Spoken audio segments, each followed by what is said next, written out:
macluumaadka RFSO oo ku saabsan cudurrada xubnaha taranka. Cudurrada xubnaha taranka ayaa laga qaadi karaa haddii loo galmooday cid qabta cudurrada xubnaha taranka. Waxaa laga qaadi karaa tubinta taranka, afka iyo dabada. Cinjirka ama salbatiibada ayaa ku sii kara ilaalin fiican oo cudurrada xubnaha taranka. waxaa muhiim ah in la isbaaro haddii aad galmo aanan xiran is-ilaalin samaysay si aad uga hesho daawooyin oo aad ugu dhinto khatarta aad ku sii faafinayso cudurka. waxaa jira cudurro xubnaha taranka oo badan oo kala duwan. kuwa caadiga ah waa jabtada. inta badan jabtada ma keento wax xanuun ah. waad qabi kartaa jabto iyadoo aan la ogeyn.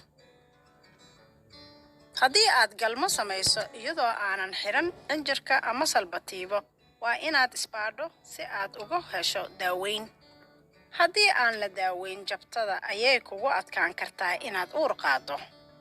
waxaa sidoo kale kuu fududaanaya inaad infekshan kale qaaddo haddii aad qabto jabto, sida tusaale ahaan hiifka. hiif ayaa lagu kala qaadi karaa galmada siilka iyo dabada ee aanan cinjirka ama salbatiiba la gashan. hiif waxaa sidoo kale lagu kala qaadi karaa dhiigga, tusaale ahaan haddii cirbad qof kale lala wadaago. haddii aan la helin daawo kulid ah hiifka ayay jirka ku adkaan doontaa inuu iska difaaco cudurrada kale.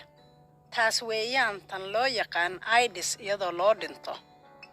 maanta waxaa jira dawooyin fiican oo loo isticmaalo hiifka, kuwaas oo keena inaan isku beddelin aidis. qofkii si joogto oo sax ah u qaata dawooyin ayaa cudurka u gudbin karin qof kale. waa lacag la'aan in layska baaro hiifka iyo jabtada.